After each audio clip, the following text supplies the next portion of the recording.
Christ has risen. Indeed, he has risen. Making this video from Kiev, Ukraine, and I wanted to give everyone an update on orphans, Ukraine, Russia, and God. Today I went to visit some orphans, and you think if you were in the middle of a battle zone, trying to provide for your family, not having a home, not having a job, given all of that, one of the last things you'd think of doing is, adopting 8 other kids.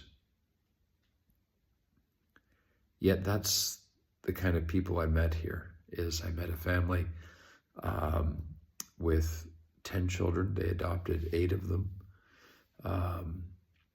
And during the Russian invasion of Ukraine, they had to evacuate, leave everything, and relocate. They relocated here to Kiev. And it's amazing when you meet these people, is they have such joy. Joy, that's the telltale sign of someone who's near to God. And that's what these people have, is they don't have a stable country. They don't have peace. They don't even have a home they can call their own. But they have an unshakable joy and confidence that goodness will win, that truth will prevail. And that's been a great lesson to me, being in Ukraine, especially today, visiting these orphans and their guardians. We brought them a whole bunch of chocolates and desserts and things like that. I don't think these kids have had a box of those things in a long time. So it did the heart good to see little kids come alive with sugar joy. Also, I went to Borodyanka and Bucha and Irpin and witnessed firsthand the evidence of Russian atrocities, spoke with people on the street there. And that was a powerful experience. I think it was most powerful because of my meeting with a woman there named Katarina on the street. And through tears, she told me that it took the horror of this war for her to be able to be a person of faith. Prior to the war, she said she didn't give much thought to the things of God. But now she can't imagine herself being any other way. There's a silver lining in everything, even in murder and theft, destruction. I think she was more of a Russian speaker. She spoke to me in Ukrainian, but judging by her accent, I found her words to be even more powerful, that she, who seemed to have been a native Russian speaker,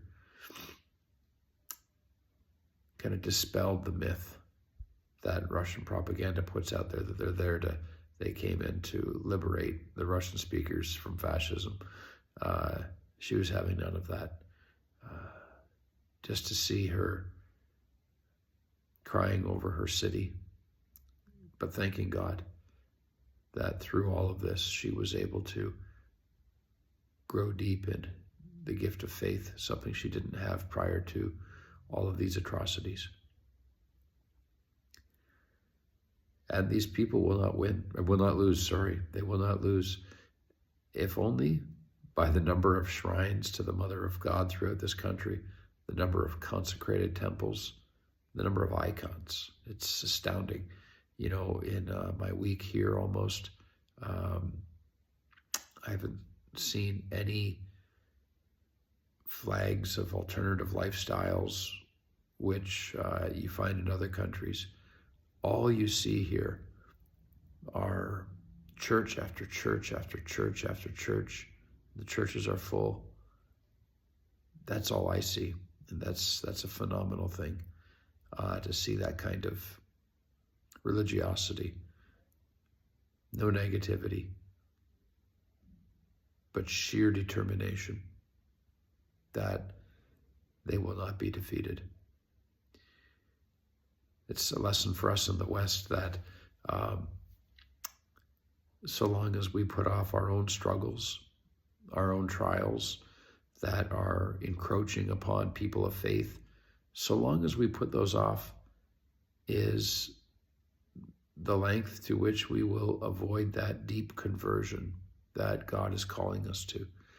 So the lesson here, whether it's from these families who've adopted all these orphans, or whether it's from the whole country, outgunned and outnumbered by their more powerful Russian neighbor, is just face your biggest fear. Embrace the cactus, as the saying goes.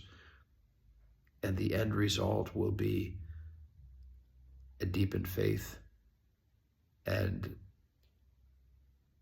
a new, revived heart that will be the envy of all those around you.